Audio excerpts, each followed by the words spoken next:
श्री रामचरितमानस पावन पाठ बालकांड दोहा संख्या 1 से लेकर दोहा संख्या 5 तक।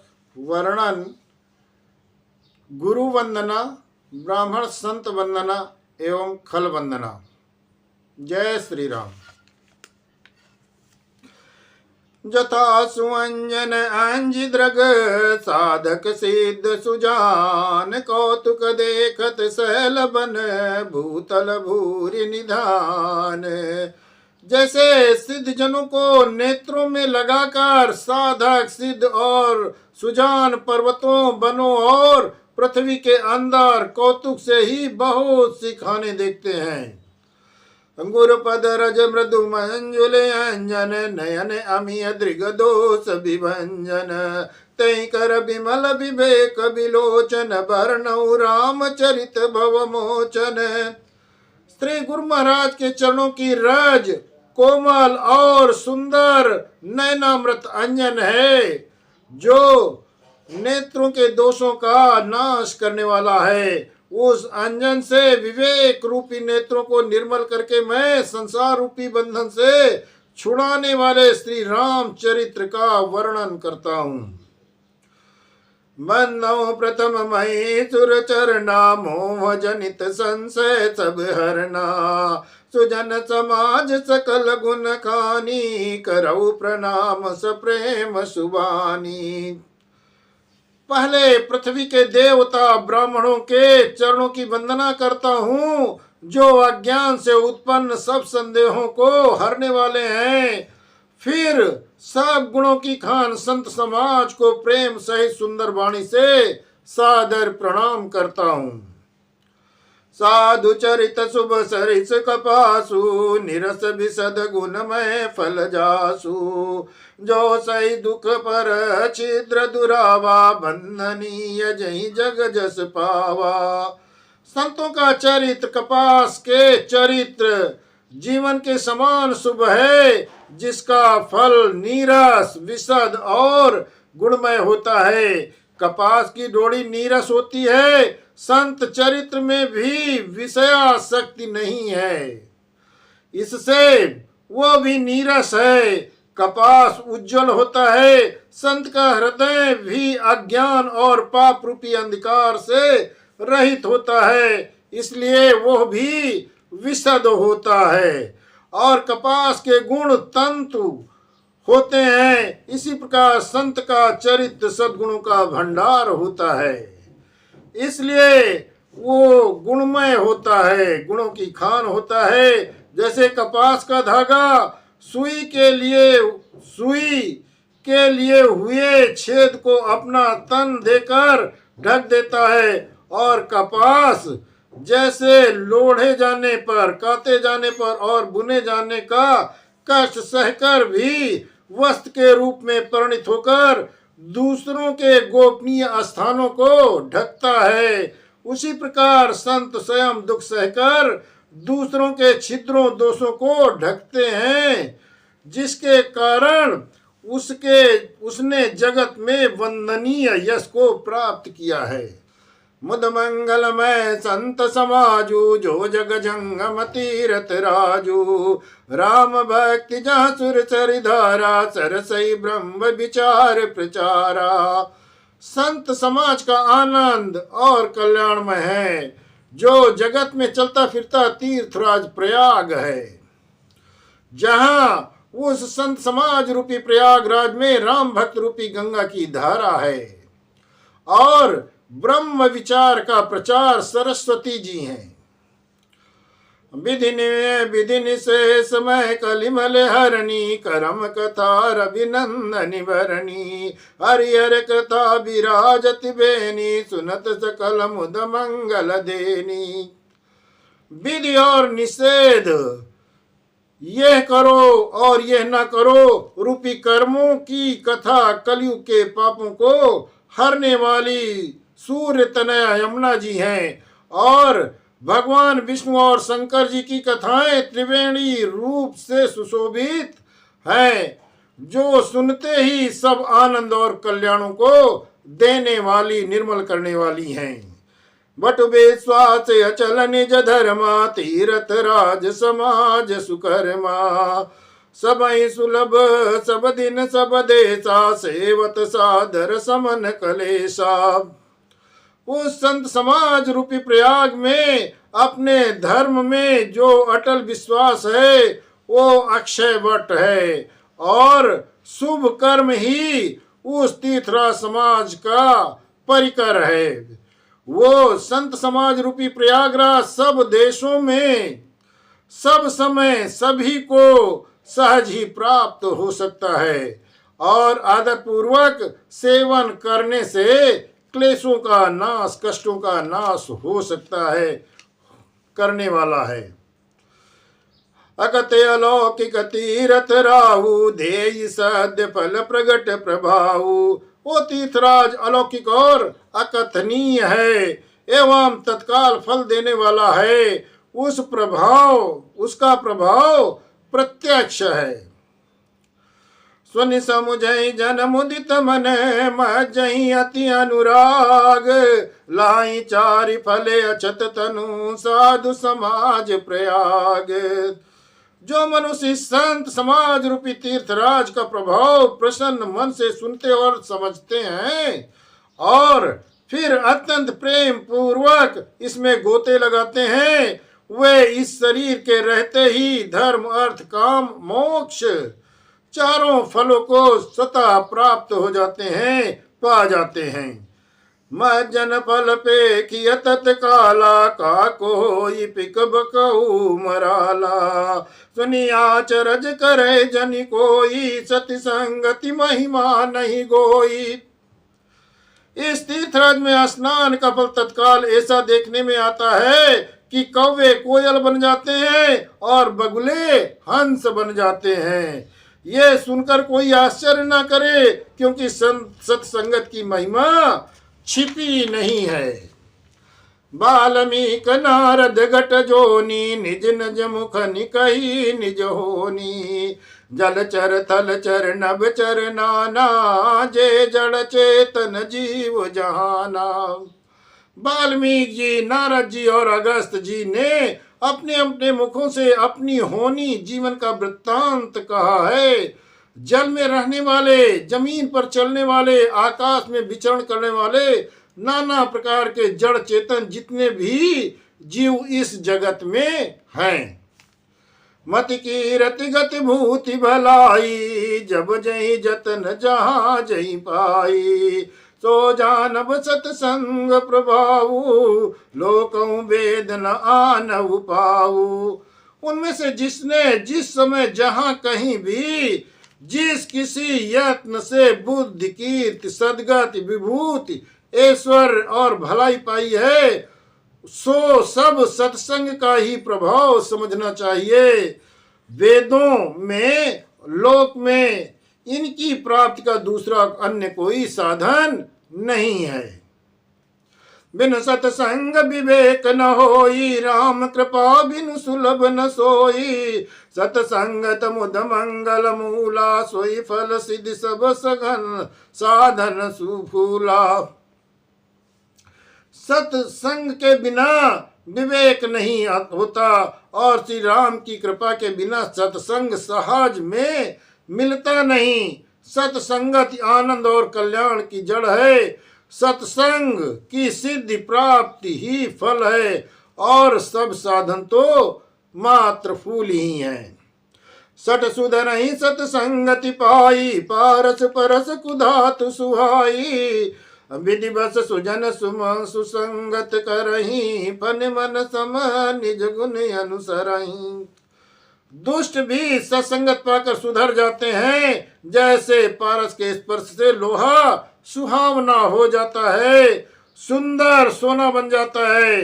किंतु दैवेक से यदि कभी सज्जन कुसंगत में पड़ जाते हैं, तो वे वहां भी सांप के मण के समान अपने गुणों का ही अनुसरण करते हैं। अर्थात जिस प्रकार सांप का संसर्ग पाकर भी मणि उसके विष को ग्रहण नहीं करती, तथा अपने सहज गुण प्रकाश को नहीं छोड़ती, उसी प्रकार साधु पुरुष दुष्टों के संग में रहकर भी दूसरों को प्रकाश ही देते हैं। दुष्टों का उन पर कोई विपरीत प्रभाव नहीं पड़ता।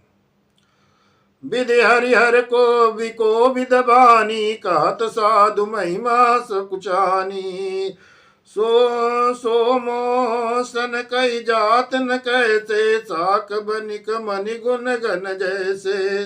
ब्रह्मा विष्णु शिव कवि और पंडितों की वाणी भी संत महिमा का वर्णन करने में सकुचाती है। वो मुझसे किस प्रकार नहीं कही जाती, जैसे साग तरकारी बेचने वाले से मलियों के गुण समूह नहीं कहे जा सकते। बंधु संत समान चित, हित अनहित नहीं कोई। अंजुलिगत शुभ सुमन जिमी, समगुवन सुगंध कर गोदोई।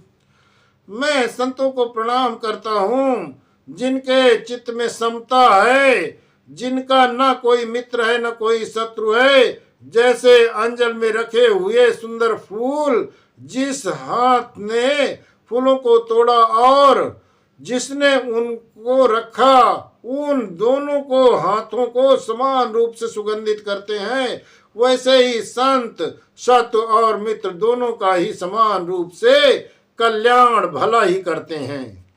संत सरल चित जगत हित, जान स्वभाव स्नेहु। बाल विनय सुन करि कृपा, राम चरण रति देहु। संत सरल हृदय और जगत के हितकारी होते हैं। उनके ऐसे स्वभाव और स्नेह को जानकर मैं विनय करता हूँ। मेरी इस बाल विनय को सुनकर कृपा करके श्री रामचंद्र जी के चरणों में मुझे प्रीति दे। बहुरी बांध खल गन सती भाए, जो बिनु काज दाइन्यो बाए। परहित हानि लाभ जिनके रे, उजरे हरस विषाद बसेरे। अब मैं सच्चे भाव से दुष्टों को प्रणाम करता हूँ, जो बिना ही प्रयोजन अपना हित करने वाले के भी प्रतिकूल आचरण करते हैं। दूसरों के हित की हानि ही उनकी दृष्टि में लाभ है, जिनका दूसरों के उजड़ने में हर्ष और बसने में विषाद होता है। हरिहर जस राकेश राहु से, परे अकाज भट सहस बाहु से। जे पर दोष लखई साखी, परहित ग्रत जिनके मन माखी। जो हरि और हर के यश रूपी पूर्णिमा के चंद्रमा के लिए राहु के समान है, अर्थात जहाँ कहीं भगवान विष्णु और शंकर के यश का वर्णन होता है, उसी में वे बाधा डालते हैं और दूसरों की बुराई करने में सहज बाहु के समान वीर हैं, जो दूसरों के दोषों को हजारों आंखों से देखते हैं और दूसरों के हित रूपी घी के लिए जिनका मन मक्खी के समान है, अर्थात जिस प्रकार मक्खी घी में गिरकर उसे खराब कर देती है और स्वयं भी मर जाती है, उसी प्रकार दुष्ट लोग दूसरों के बने बनाए काम को अपनी हानि करके ही बिगाड़ देते हैं। तेज कृशानुरोष मई शेषा, अघ अवगुण धन धनी धनेशा। उदय केत समित सबही के, कुंभकर्ण समसोवतनी के। जो तेज दूसरों को जलाने वाला ताप में अग्नि और क्रोध में यमराज के समान है, पाप और अवगुण रूपी धन में कुबेर के समान धनी है, जिनकी बढ़ती सभी के हित का नाश करने के लिए केतु पुच्छल तारे के समान है, और जिनके कुंभकर्ण की तरह सोते रहने में ही संसार की भलाई है। पर अकाज लग तनु परिहरई, जिमहि मऊ पल कृषि दलि गरई। बंदौ खल जस शेष सरोसा, सास बदन भर नहीं पर दोषा। जैसे ओले खेती का नाश करके आप भी गल जाते हैं, वैसे ही वे दूसरों का काम बिगाड़ने के लिए अपना शरीर तक छोड़ देते हैं। मैं दुष्टों के 1000 मुख शेष के समान समझकर प्रणाम करता हूँ, जो पराये दोषों को का 1000 मुखों से बड़े रोष के साथ वर्णन करते हैं। पुण्य मरणौ पृथुराज समाना, पर अग सुनहि साहस दस काना। बहुर सक्र सम बिनवउ तेहि, संतत सुरानी कहित जेहि। पुनः उनको राजा पृथु, जिन्होंने भगवान का यश सुनने के लिए 10,000 कान मांगे थे, के समान जानकर प्रणाम करता हूँ, जो 10,000 कानों से दूसरों के पापों को सुनते हैं। फिर इंद्र के समान मानकर उनकी विनय करता हूँ, उनका विनय करता हूँ, जिनको सुरा मदिरा नीकी और हितकारी मालूम देती है। इंद्र के लिए भी सुरा नीक अर्थात देवताओं की सेना हितकारी है। वचन बज जय सदा पियारा, सास नयन पर दोष निहारा। जिनके कठोर वचन रूपी वज्र सदा प्यारा लगता है और जो 1000 आंखों से दूसरों के दोषों को देखते हैं। उदासीन अरिमीत हित, सुनत जरई कलरीत। जानि पान जुग जोरी जन, बिनती करई सप्रीति। दुष्टों की यह रीति है कि वे उदासीन, शत्रु अथवा मित्र किसी का भी हित सुनकर जलते हैं। यह जानकर दोनों हाथ जोड़कर यह जन प्रेम पूर्वक उनसे विनय करता है। मैं अपनी सकीन निहोरा, तिन निज ओर न लाऊ बभोरा। बायस पली अति अनुरागा, होई निरामिस कबहु न किकागा। मैं अपनी ओर से विनती की है, परंतु वे अपनी ओर से कभी नहीं चूकेंगे। कौओं को बड़े प्रेम से पालिए, परंतु वे क्या कभी मांस को त्याग सकते हैं, मांस के त्यागी हो सकते हैं। बंदौ संत सज्जन चरना, दुख प्रदौ भय बीच कछु बरना। बिचरत एक प्राण हरि लेहि, मिलत एक दुख दारुन देहि। अब मैं संत और असंत दोनों के चरणों की वंदना करता हूँ। दोनों ही दुख देने वाले हैं, परंतु उनमें कुछ अंतर कहा गया है।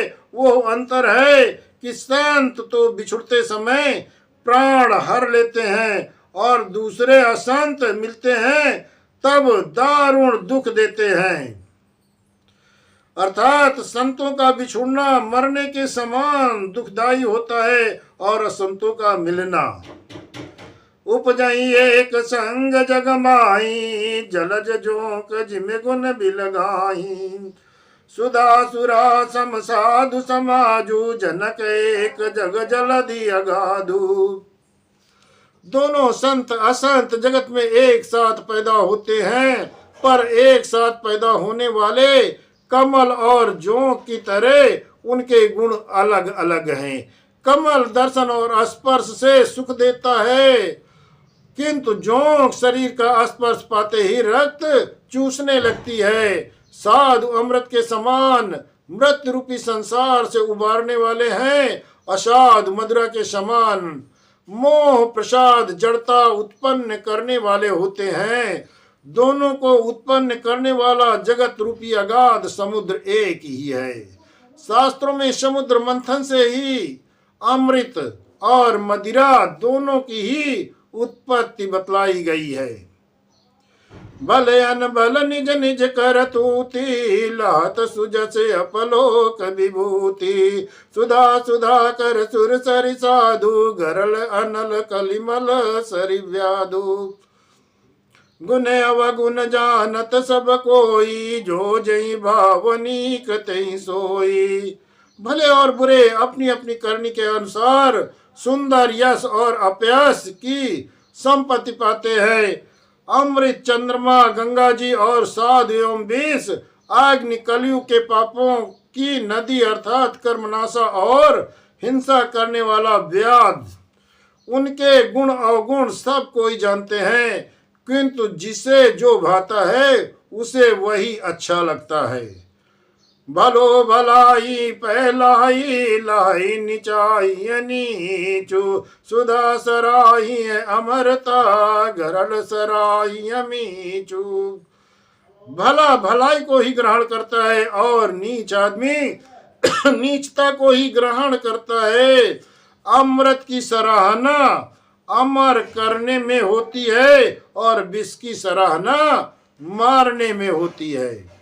जय श्री राम।